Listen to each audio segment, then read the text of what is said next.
excited. He was pretty excited about it. But it's hard for me to see myself in the right light. Like, I was like, yeah, I'm one of the fastest, 200 old fart adults who listen to sports talk radio. Who won this competition? No, this wasn't really a big athletic competition. And it's the same way with our spiritual lives. And we can come in on Sunday and think things are well, and we all put on a good smile or whatever, but there's some areas that we really need the strength of God. We're really probably worse off than we think we are. I know for me, I struggle to experience this powerful strength in my life, but I want it. So this morning, I want to just take a few minutes to close this, to review some of God's promises related to how God wants to make us stronger. The promises for the things that He says about being strong. And remember, these promises are not meant to be locked away in our heads. They're meant to be applied and lived out in our day-to-day real lives. So let's review it. Finally, He says. Finally. This is the key word. Finally, my brethren, after all these things that have been taught, heard, and learned as believers, as followers of Jesus, finally, after everything else, to wrap it up, to bring us to its full meaning, and just think about all the amazing things that Paul said in Ephesians chapter 1, all these blessings that He's given us. Chapter 2, the wall of separation that's been torn down. Chapter 3, the fact that Jesus is our peace and has made the two people, the two pieces of mankind, Jews and Gentile, one. Chapter 4, then, he begins to talk about walking worthy of the calling that we've been called. All these resources that He's given us to do that. The Holy Spirit-filled life, chapter 5. After all these things, to bring it to its full meaning, to completely understand that which you've been taught. If you don't learn anything new, learn this. Be strong in the Lord and in the power of His might. Here are a few strengths that the Lord provides. Number 1, strength in temptation. Now what I'm going to do this at a new practice. I did this the last sermon. I'm going to kind of blog this, or put a few resources on the blog tomorrow. So if you want these notes and everything, I'll have this on my blog tomorrow. So number 1, strength in temptation. 1 Corinthians 10:13. No temptation, even the one you are struggling with, that you might think, like this guy on Twitter, like he thinks that he's the only one in his position. But no. No temptation has overtaken you except what is common to mankind. And God is faithful. He will not let you be tempted beyond what you can bear. But when you are tempted, He will also provide a way out so that you can endure it. Read, there's power when you're tempted. There's power to overcome the temptation every time. There's a door of escape. Like you have this temptation, there's a back door, you open it, and you slide out of it. And you do that through the power of God, powerful strength when you're tempted. So what does that look like? Well, it might mean that there's someone you could call. It might mean there's something you can read. It might mean, I try to teach my kids that when there's the potential for a fight, which is about 10 times a day, already several this morning.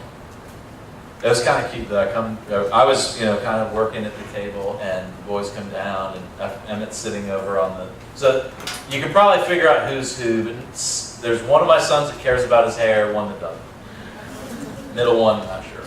So I go over, and Emmett's hair is just perfect. And I go over to give him a kiss, and he's like, Dad, don't touch my hair. Don't touch my hair. I just put hairspray in it. My 5-year-old son says. I'm like, okay, all right. You really do look handsome. It looks good. So 10 minutes later, I hear the scream, and Emmett is on the floor screaming.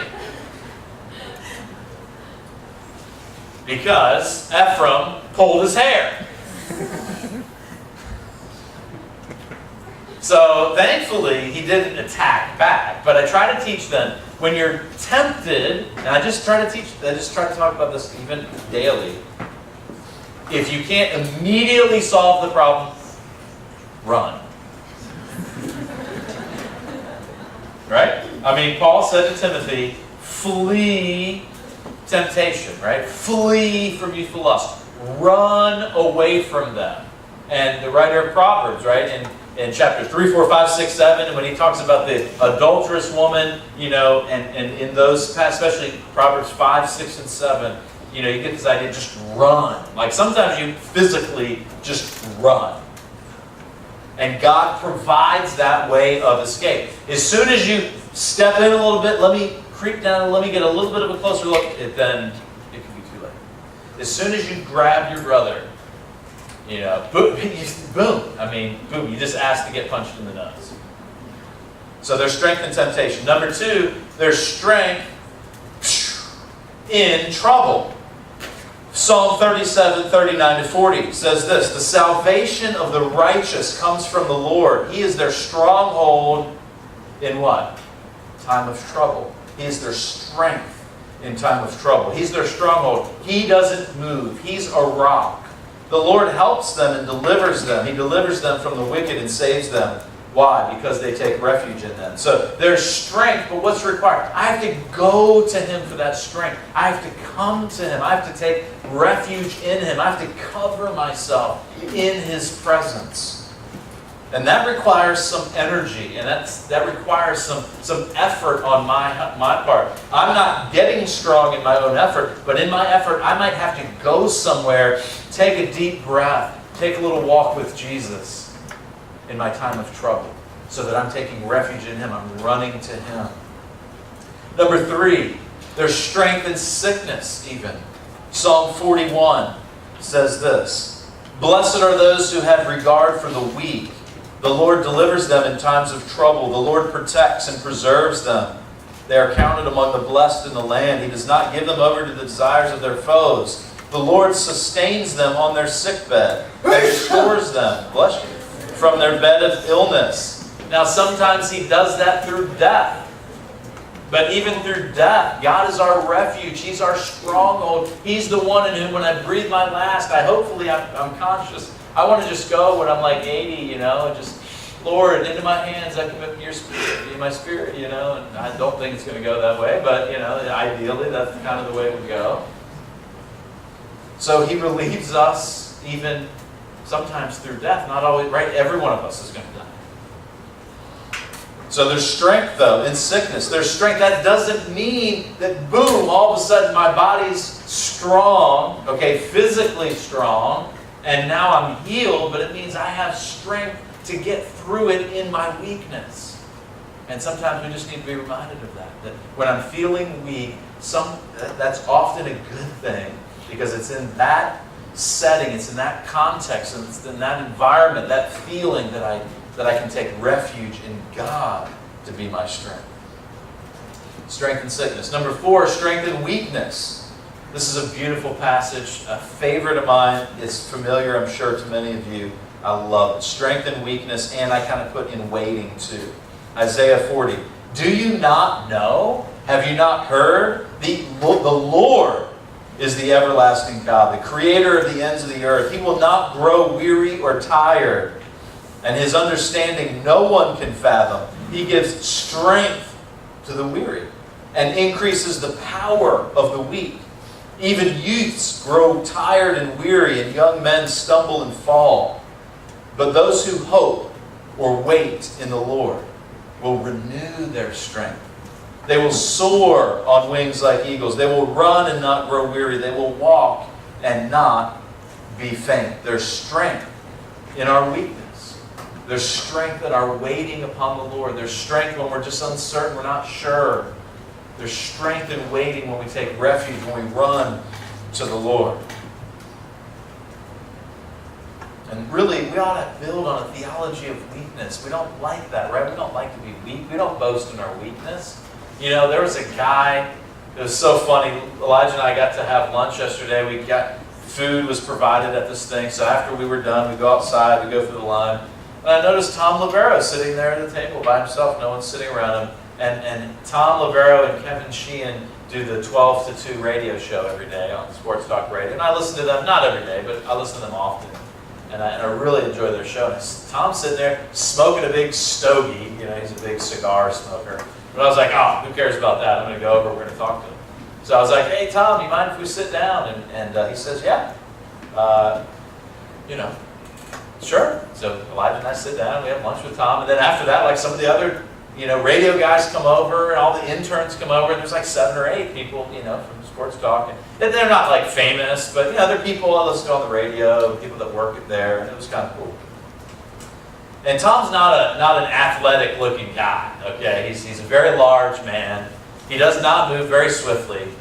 And so I was just kind of joking with him, like, so Tom, how'd you do on the vertical jump, And the vertical jump is just, you can't even take a step. Like, you just have to 2 feet and jump, I did really well. I was really impressed with myself, So I said, hey Tom, how'd you do? He said, well, I had 1 vertical jump today, and it was when I sat up in bed this morning. How's that? He's kind of a crass kind of guy, right? We had a great conversation. It was very nice and very gracious to Elijah. I'm very happy to have Elijah sitting there. He was mostly appropriate in the things that he said. But it was kind of cool. Then this other guy from the radio station came over, and they're like talking about like breaking news. It was that was just neat, for us to be there. But it's in our weakness, like I would imagine Tom feels, physically, as he thinks about doing that vertical jump. It's in our weakness that God's strength can be strong. And that's so important every day. We just need to turn to God in our desperate need, and He's ready to fill us up with spiritual strength. Notice, some of you feel weak when you serve, right? You get worn out serving. And in some cases, that being worn out in service is an indicator that something's not right. So I'm not saying you just need to serve and serve and serve and serve, okay? But there's strength in service. And in Sunday school today, this month, we're going to be looking at the book of Ezra. And Haggai is a contemporary of Ezra. And so we'll be looking at the context for this. And he says this. He says, but now be strong, Zerubbabel. That's a cool name, man. That's a cool name. Zerubbabel. I've never heard that recently, so that would be kind of cool. Z, it's called. We almost named Elijah Ezekiel. And I just thought Zeke was the coolest nickname. Didn't work out. Now be strong, Zerubbabel the king. What did Zerubbabel do? So after Israel had been taken away to Babylon, right, they go back, and something significant happened under Zerubbabel, something significant happened under Ezra, and then Nehemiah, right? What did Zerubbabel do? He rebuilt the temple. And Ezra rebuilt the spirituality, and Nehemiah rebuilt what? The wall, right? So in that order. So he says, Zerubbabel is the first one going back. Be strong, Joshua, son of Jozadak. That's a cool name too. Not Zoe. I got Z stuck in my mouth. Jozadak, the high priest. Be strong, all of you people of the land, declares the Lord, and work, for I am with you, declares the Lord Almighty. Yes, we're going back. The city's been torn down. It's on fire. It's in ashes. It's in rubble. We're going back to rebuild the temple first. And then in Hebrews, a New Testament passage, Hebrews 13, the writer said, now may the God of peace, who brought through the blood of the eternal covenant, who through the blood of the eternal covenant brought back from the dead our Lord Jesus, that great shepherd of the sheep, may He equip you, strengthen you with everything good for doing His will, and may He work in us what is pleasing to Him through Jesus Christ, to whom belong glory forever and ever. Amen. Strength and service. Man, how we need that, don't we? 2 more. Number 6, strength in spiritual warfare. And this is the whole context of Ephesians chapter 6. We're going to get much more into that in 2 weeks. He says very simply, put on the full armor of God. And when you have the full armor of God on, you have all the strength that you need. Now, David didn't put on any armor, did he? We just watched this in the Bible, right? If you haven't seen it, the Bible, I just love it. And David, the shepherd boy, just comes out, and you know the story, right? And he picks up the net. I love the way they portray it in the Bible. And, I mean, not the Bible, but like the movie, the Bible. And, just, you come at me with spears and sword, and I come to you in the name of the Lord, the living God. Who are you to defy the armies of Israel? Take this, you dirty Philistine! Boom! And he had the armor of God on, even though it wasn't physical armor, right? So put on the full armor of God so that you can take your stand against the devil's schemes. I love it. We're going to get into that in great detail starting in 2 weeks. And finally, I say 2 weeks because it's the retreat next week. Finally, strengthen everything. That's a pretty good deal, right? Bless the Lord, O my soul, and all that is within me. Bless His holy name, and forget none of His benefits. This is a pretty major benefit. Right? Philippians 4:13. I can do all things through Him who gives me strength. Let's say that together. I can do all things through Him who gives me strength. Let's say it again. I can do all things through Him who gives me strength. That's pretty encouraging, isn't it? I hope you'll walk out of here thinking about that and meditating on that. Now that doesn't mean I can go run the 40 in 4:7 tomorrow because of that, No, it doesn't mean that. He's saying I can do all the things that God has called me to do. I can fulfill all of His purposes in my life. I can live this Christian life. I can represent Jesus. I can love my neighbor as myself through Christ who gives me strength. Here's the conclusion. Number one, we're on a spiritual battleground, aren't we? Not a playground. Don't take that for granted. Your household might feel like a battleground. It might be more evident that it's more like a battleground than a playground at home. Your office may feel that way when you go into work tomorrow. When you guys go back to school, don't think too much about that, but when you go back, it's a battleground and not a playground. It's a spiritual war, and our real enemy is after our soul. Now, soul, not meaning what happened, the part of you that goes to heaven or hell when you die, but your soul is like who you really are. Who you really are. And our enemy is after our soul. Number two, God makes every resource, even the power that raised Jesus from the dead, available to every one of His children. The power that raised Jesus from the dead is available to you and me. And Paul said, that I may know the power of His resurrection and the fellowship of His sufferings. So, knowing the power that raised Jesus from the dead may also come with some hardships. But there's power to get through them. Number three, like an athlete training for competition, we only get stronger through training. That involves discipline, saying no to certain things and yes to other things, right? If you're going to have the spiritual power in your life this week, there's probably some things that you need to say no to because those don't help you. And there's certain things you need to say yes to. And I hate to make this so cliche and like it's not like this simple, but if you haven't been reading the Bible, it's impossible. You can't have spiritual power in your life without inputting into your life God's promises. That doesn't mean if you start reading the Bible, you're going to have spiritual strength. It just means, I heard someone say, a mentor of mine, when I was in college, he said, he was talking to a small group of us young, leaders, and he said, men, never forget this. Doug Armbrecht, he said, men, listen, I've never met a strong spiritual leader who doesn't have devotions every day. But having devotions every day doesn't make you a strong spiritual leader. You got to understand. You can chew on that. Number four, finally, will you invite the power of God into your weaknesses this morning? And I want to close this in just a short prayer to do that. When we are weak, God can be strong in and through us. His power begins with our weaknesses. And I'm sharing this really for some hard experiences in my life in the last 12 years. When I look back and I think, man, God was using that and shaping me and molding me. And through that weakness, God was doing some great things in my life. And I want Him to continue to do that.